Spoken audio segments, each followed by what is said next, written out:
ಬಾಂದ್ರಾ ಪೊಲೀಸರು ಮುಂಬೈ ಅಪರಾಧ ವಿಭಾಗ ಮತ್ತು ಠಾಣೆ ಪೊಲೀಸರು ಜಂಟಿ ಕಾರ್ಯಾಚರಣೆ ಅಡಿಯಲ್ಲಿ ಆರೋಪಿ ವಿಜಯ್ ದಾಸ್ನನ್ನು ಬಂಧಿಸಿದ್ದಾರೆ. ಮುಂಬೈ ಪಕ್ಕದ ಠಾಣೆ ಪ್ರದೇಶದಿಂದ ಆರೋಪಿಯನ್ನು ಬಂಧಿಸಲಾಗಿದೆ. ಠಾಣೆಯ ಹಿರಾನಂದಾರಿ ಎಸ್ಟೇಟ್ನಲ್ಲಿರುವಂತಹ TCS ಕಾಲ್ ಸೆಂಟರ್ನ ಹಿಂಭಾಗದಲ್ಲಿರುವಂತಹ ಮೆಟ್ರೋ ನಿರ್ಮಾಣ ಸ್ಥಳದ ಬಳಿಯ ಕಾರ್ಮಿಕ ಶಿಬಿರದಲ್ಲಿ ಜಂಟಿ ಕಾರ್ಯಾಚರಣೆಯ ಮೂಲಕ ಆರೋಪಿಗಳನ್ನು ಬಂಧಿಸಲಾಗಿದೆ. ಇನ್ನು ಛತ್ತೀಸ್ಗಢದ ದುರ್ಗ್ ರೈಲ್ವೆ ನಿಲ್ದಾಣದಲ್ಲಿ ಮತ್ತಿಬ್ಬರು ಶಂಕಿತರನ್ನು ವಶಕ್ಕೆ ಪಡೆದಿರುವ ಬಗ್ಗೆ RPF ಅಧಿಕಾರಿ ಸಂಜೀವ್ ಸಿನ್ಹಾ ಮಾಹಿತಿ ಕೊಟ್ಟಿದ್ದಾರೆ.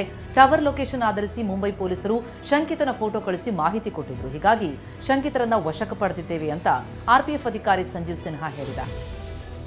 ಮೊನ್ನೆ ಮಧ್ಯರಾತ್ರಿ ನಡೆದಂತಹ ದಾಳಿ ಬಗ್ಗೆ ಸೈಫ್ ಪತ್ನಿ ಕರೀನಾ ಕಪೂರ್ ಪೊಲೀಸರಿಗೆ ಕೊಟ್ಟ ಹೇಳಿಕೆಯಲ್ಲಿ ಮಾಹಿತಿ ನೀಡಿದ್ದು, ಮಧ್ಯರಾತ್ರಿ 2 ಗಂಟೆ ಸುಮಾರಿಗೆ ಆರೋಪಿ ಮನೆಗೆ ನುಗ್ಗಿದ.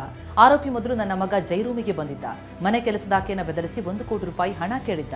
ಆರೋಪಿ ಕೈಯಲ್ಲಿ ದೊಣ್ಣೆ ಚಾಕು ಇತ್ತು. ಆದರೆ ನಮ್ಮ ಮನೆಯಲ್ಲಿದ್ದ ಚಿನ್ನದ ಒಡವೆಗಳಾಗಲಿ ಬೇರೆ ವಸ್ತುಗಳನ್ನಾಗಲಿ ದೋಚಿಕೊಂಡು ಹೋಗಿಲ್ಲ ಅಂದಿದ್ದಾರೆ. ಬೀದರ್ನಲ್ಲಿ ಕ್ರೌರ್ಯ ಮೆರೆದು ಹಣದ ಜೊತೆ ಎಸ್ಕೇಪ್ ಆದ ದರೋಡೆಕೋರರು ಪೊಲೀಸರ ಜೊತೆ ಐಸ್ಪೇಸ್ ಆಟ ಆಡಿದ್ದಾರೆ. 83 ಲಕ್ಷ ಹಣದ ಜೊತೆ ಕಾಲ್ಕಿತ್ತ ಕಿಡಿಗೇಡಿಗಳು ದಿನಕ್ಕೊಂದು ಊರು, ಕ್ಷಣಕ್ಕೊಂದು ಏರಿಯಾದಲ್ಲಿದ್ದಾರೆ. ದರೋಡೆ ನಡೆದು 4 ದಿನ ಆದರೂ ಇಬ್ಬರು ದರೋಡೆಕೋರರ ಪೈಕಿ ಒಬ್ಬರು ಸುಳಿವು ಸಿಗ್ತಿಲ್ಲ. ಈ ಮಧ್ಯೆ ದುಷ್ಕರ್ಮಿಗಳ ಖಾಲಿ ಬ್ಯಾಗ್ಗಳನ್ನು ಪೊಲೀಸರು ವಶಕ್ಕೆ ಪಡೆದಿದ್ದಾರೆ. ಟ್ರಾಲಿ ಬ್ಯಾಗ್ ಎಳೆದುಕೊಂಡು ರೋಡ್ನಲ್ಲೇ ರಾಜಾರೋಷವಾಗಿ ಓಡಾಡ್ತಿರೋರೆ ಬೀದರ್ ದರೋಡೆಕೋರರು ಅನ್ನೋದು ಗೊತ್ತಾಗಿದೆ. CCTV ದೃಶ್ಯ ಆಧರಿಸಿ ಪೊಲೀಸರು ಸ್ಪಾಟ್ಗೆ ಹೋಗ್ತಿದ್ದ ಹಾಗೆ ಆರೋಪಿಗಳು ಎಸ್ಕೇಪ್ ಆಗಿದ್ದಾರೆ. ಗುರುವಾರ ಬೆಳಗ್ಗೆ ಪಲ್ಸರ್ ಬೈಕ್ನಲ್ಲಿ ಎಸ್ಕೇಪ್ ಆದವರು ಬೀದರ್ ರಿಂಗ್ ರಸ್ತೆಯಲ್ಲಿ ಮಲ್ಕಾಪುರ, ಸುಲ್ತಾನ್ಪುರ ಹಾಗೆ ಆ ಮಾರ್ಗವಾಗಿ ಹೈದರಾಬಾದ್ ತಲುಪಿದ್ದಾರೆ. ಬಾಕ್ಸ್ನಲ್ಲಿದ್ದ ಹಣವನ್ನು ಮಾರ್ಗ ಮಧ್ಯೆ ಚೀಲಕ್ಕೆ ತುಂಬಿಸಿಕೊಂಡು ಬಾಕ್ಸ್ಗಳನ್ನು ಕಾಡಲೆ ಎಸೆದು ಹೋಗಿದ್ದಾರೆ. ಮೊನ್ನೆ ಮಂಗಳೂರಿನ ಕೋಟೆಕಾರು ನಿವಾಸಿಗಳು ನಮಾಜ್ ಮಾಡ್ತಾ ಇದ್ರೆ ಇತ್ತ ಕೋಟೆಕಾರು ವ್ಯವಸಾಯ ಸೇವಾ ಸಹಕಾರಿ ಬ್ಯಾಂಕ್ಗೆ ಎಂಟ್ರಿ ಕೊಟ್ಟ ಇವರು ಪಿಸ್ತೂಲ್ ತಲವಾರ್ ತೋರಿಸಿ ನಗದು ಚಿನ್ನಾಭರಣದೊಂದಿಗೆ ಎಸ್ಕೇಪ್ ಆದರು. ದರೋಡೆಕೋರರ ಕಾರ್ ಟೋಲ್ ಮೂಲಕ ಪಾಸ್ ಆಗ್ತಿರುವಂತಹ ದೃಶ್ಯ ಸೆರೆ ಸಿಕ್ಕಿದೆ. ಕಾರ್ನಲ್ಲಿ ಇಬ್ಬರೇ ಇದ್ದು ಇನ್ನು 3 ಮತ್ತೊಂದು ಕಾರ್ನಲ್ಲಿ ಪ್ರಯಾಣಿಸಿದ್ದಾರೆ. ಮಂಗಳೂರಿನಲ್ಲಿ ದರೋಡೆ ಮಾಡ್ತಿದ್ದ ಹಾಗೆ ಅರ್ಧ ಗಂಟೆಯಲ್ಲಿ ಕೇರಳಕ್ಕೆ ಎಸ್ಕೇಪ್ ಆಗಿದ್ರು. ಅಜ್ಞಾತ ಸ್ಥಳವೊಂದರಲ್ಲಿ ಆರೋಪಿಗಳು ಇರೋ ಬಗ್ಗೆ ಪೊಲೀಸರಿಗೆ ಮಾಹಿತಿ ಇತ್ತು. ಆದರೆ ಪೊಲೀಸರು ಅಲ್ಲಿಗೆ ಹೋಗ್ತಿದ್ದ ಹಾಗೆ ಮಿಸ್ಸಿಂಗ್ ಆಗಿದ್ದಾರೆ. ಹೀಗಾಗಿ ಬೋಟ್ ಮೂಲಕ ತಮಿಳುನಾಡು ಕಡೆ ಹೋದ್ರ ಅನ್ನೋ ಡೌಟ್ ಶುರುವಾಗಿದೆ. ಈ ನಿಟ್ಟಿನಲ್ಲೂ ಕೇರಳ, ತಮಿಳುನಾಡಿನಲ್ಲಿ ಶೋಧ ಆಗ್ತಿದೆ. ಕೋಟೆಕಾರು ವ್ಯವಸಾಯ ಸೇವಾ ಸಹಕಾರಿ ಬ್ಯಾಂಕ್ ದರೋಡೆ ಬೆನ್ನಲ್ಲೇ ಫಿಯಟ್ ಕಾರ್ನಲ್ಲಿ ದರೋಡೆಕೋರರು ಎಸ್ಕೇಪ್ ಆಗಿದ್ರು. ದರೋಡೆಕಾರರ ಕಾರ್ ಟೋಲ್ ಮೂಲಕ ಪಾಸ್ ಆಗ್ತಿರೋ ದೃಶ್ಯ ಸೆರೆ ಸಿಕ್ಕಿದ್ದು, ಪೊಲೀಸರ ವಿರುದ್ಧ ಗರಂ ಆದ CM ಆರೋಪಿಗಳನ್ನ ಬೇಗ ಬಂಧಿಸಿ ಅಂತ ತಾಕೀತು ಮಾಡಿದ್ದಾರೆ. ರಾಜ್ಯದಲ್ಲಿ ಕೆಲವೇ ದಿನಗಳ ಅಂತರದಲ್ಲಿ ಒಂದಾದ ಮೇಲೆ ಒಂದರಂತೆ ದರೋಡೆಗಳಾಗ್ತಿವೆ. ಹೀಗಾಗಿ ಸರ್ಕಾರದ ವಿರುದ್ಧ ಬಿಜೆಪಿ ನಾಯಕರು ಕೆಂಡ ಕಾರ್ತಿದ್ದಾರೆ. CM ಸಮ್ಮುಖದಲ್ಲೇ ದರೋಡೆ ನಡೆದಿದೆ ಅಂತ ವಿಪಕ್ಷ ನಾಯಕ ಆರ್ ಅಶೋಕ್ ಮತ್ತು ಕೇಂದ್ರ ಸಚಿವ ಜೋಶಿ ವಾಗ್ದಾಳಿ ನಡೆಸಿದರು. ಬೀದರ್, ಮಂಗಳೂರಿನಲ್ಲಿ ದರೋಡೆಕೋರರು ಅಟ್ಟಹಾಸ ಮೆರೆತಿದ್ದ ಬೆನ್ನಲ್ಲೇ ರಾಜಧಾನಿ ಬೆಂಗಳೂರಿನಲ್ಲೂ ಕೂಡ ಪೊಲೀಸರು ಅಲರ್ಟ್ ಆಗಿದ್ದಾರೆ. ತಡರಾತ್ರಿ ಬೆಂಗಳೂರು ನಗರದ ಹೆಚ್ಚುವರಿ ಪೊಲೀಸ್ ಆಯುಕ್ತರು, CCB DCPಗಳು ಸೇರಿದ ಹಾಗೆ ಎಲ್ಲಾ ವಿಭಾಗದ DCPಗಳು ಸಿಟಿ ರೌಂಡ್ಸ್ ಹಾಕಿದ್ರು. ಒಂದೊಂದು ಪೊಲೀಸ್ ಠಾಣಾ ವ್ಯಾಪ್ತಿಗೆ ಓರ್ವ ಹಿರಿಯ ಅಧಿಕಾರಿ ಭೇಟಿ ನೀಡಿದರು. ರಾಜ್ಯ ಬಿಜೆಪಿಯಲ್ಲಿ ಅಧ್ಯಕ್ಷರ ಬದಲಾವಣೆಗೆ ಭಾರಿ ಸಿದ್ಧತೆ ನಡೀತಾ ಇದೆ.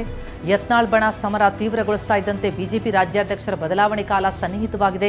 ರಾಜ್ಯಾಧ್ಯಕ್ಷರ ಚುನಾವಣೆಗೆ ಮುಹೂರ್ತ ಫಿಕ್ಸ್ ಆಗೋ ಮೊದಲೇ ಕುರ್ಚಿ ಕದನ ಜೋರಾಗಿದೆ. ವಿಜೇಂದ್ರ ಅವರನ್ನು ಇಳಿಸಲೇಬೇಕು ಅಂತ ತೊಡೆತಟ್ಟಿ ನಿಂತಿರುವಂತಹ ಯತ್ನಾಳ್ ಬಣ ವಿಜೇಂದ್ರ ವಿರುದ್ಧವೇ ಸ್ಪರ್ಧಿಸಿ ಸೋಲುಣಿಸೋದಕ್ಕೆ ಕೆಡ್ಡ ರೆಡಿ ಮಾಡ್ತಿದೆ.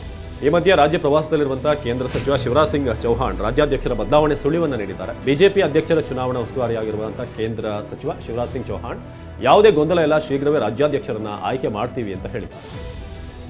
ಬಿಜೆಪಿ ರಾಜ್ಯಾಧ್ಯಕ್ಷರ ಚುನಾವಣಾ ಸುಳಿವು ಸಿಗ್ತಾ ಇದ್ದಂತೆ ಬಿಜೆಪಿಯಲ್ಲಿ 2 ಬಣಗಳು ಆಕ್ಟಿವ್ ಆಗಿವೆ. ವಿಜಯಪುರದಲ್ಲಿ ಮಾತನಾಡಿದ ಯತ್ನಾಳ್ ತಮ್ಮ ಬಣದಿಂದ ಒಬ್ಬರನ್ನ ಅಖಾಡಕ್ಕಿಳಿಸೋ ಸುಳಿವು ಕೊಟ್ಟಿದ್ದಾರೆ. ಇದಕ್ಕೆ ಟಕ್ಕರ್ ಕೊಟ್ಟಿರುವಂತಹ ವಿಜೇಂದ್ರ ನನ್ನನ್ನೇ ರಾಜ್ಯಾಧ್ಯಕ್ಷರನ್ನಾಗಿ ಮುಂದುವರಿಸುತ್ತಾರೆ ಅಂತ ವಿಶ್ವಾಸ ವ್ಯಕ್ತಪಡಿಸಿದರು. ಇನ್ನು ಬಿಜೆಪಿ ರಾಜ್ಯಾಧ್ಯಕ್ಷರ ಚುನಾವಣೆ ಬಗ್ಗೆ ಮಾತನಾಡಿದ ಶಾಸಕ ಯತ್ನಾಳ್, ಚುನಾವಣೆ ಆಗುತ್ತೆ ಅಂದರೆ ನಿಷ್ಠಾವಂತ ಬಿಜೆಪಿ ಕಾರ್ಯಕರ್ತರ ರಕ್ಷಣೆಗಾಗಿ, ಹಿಂದೂಗಳ ರಕ್ಷಣೆಗೆ ಹಾಗೂ ವಕ್ಫ್ ವಿರುದ್ಧ ಹೋರಾಟಕ್ಕೆ ಬಲ ಕೊಡಲು ಬಂದಿದ್ದಾರೆ. ಅಲ್ಲದೆ ಕಲುಷಿತವಾದಂತಹ ವ್ಯಕ್ತಿಗಳಿಂದ ಬಿಜೆಪಿ ಮುಕ್ತ ಮಾಡುವ ಅಭ್ಯರ್ಥಿಯನ್ನ ಆಯ್ಕೆ ಮಾಡ್ತೇವೆ ಅಂತ ಯತ್ನಾಳ್ ಹೇಳಿದರು.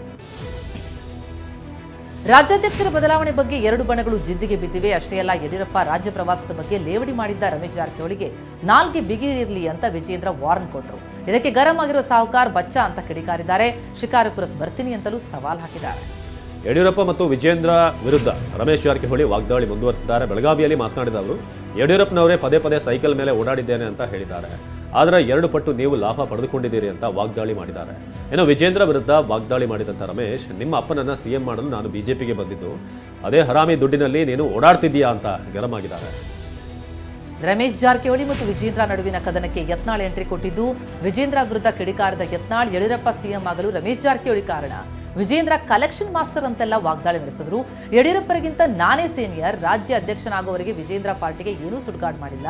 ಯಡಿಯೂರಪ್ಪ ಅವರನ್ನ ಜೈಲಿಗೆ ಕಳಿಸೋದಕ್ಕೆ ಕಾರಣೀಕರ್ತನೇ ಇವತ್ತಿನ ರಾಜ್ಯಾಧ್ಯಕ್ಷ ಅಂತ ಟಾಂಗ್ ಕೊಟ್ಟಿದ್ದಾರೆ. ಕಾಂಗ್ರೆಸ್ ಪಕ್ಷದ 60 ಶಾಸಕರು ಬಿಜೆಪಿಗೆ ಬರಲು ಸಿದ್ಧರಾಗಿದ್ದಾರೆ ಅಂತ ಶಾಸಕ ಯತ್ನಾಳ್ ಹೇಳಿದ್ದಾರೆ. ಹೊಸ ಬಾಂಬ್ ಸಿಡಿಸಿದ್ದಾರೆ.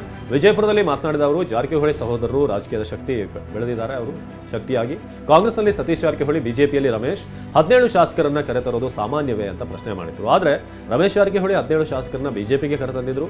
ಈಗ 60 ಶಾಸಕರು ರೆಡಿಯಾಗಿದ್ದಾರೆ. ನಮಗೆ ಅದರ ಬಗ್ಗೆ ಆಸಕ್ತಿ ಇಲ್ಲ ಅಂದರು.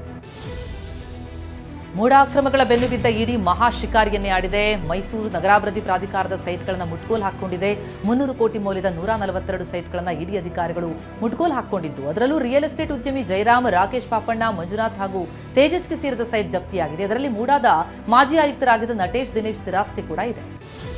ಕಳೆದ ವರ್ಷ ಅಕ್ಟೋಬರ್ 29ರಂದು ಇಡಿ ಅಧಿಕಾರಿಗಳು ಈ ಜಯರಾಮ್ ನಿವಾಸದ ಮೇಲೆ ರೇಡ್ ಮಾಡಿದ್ರು. ಬರೋಬ್ಬರಿ 70 ಗಂಟೆಗಳ ಕಾಲ ವಿಚಾರಣೆ ನಡೆಸಿದ್ರು.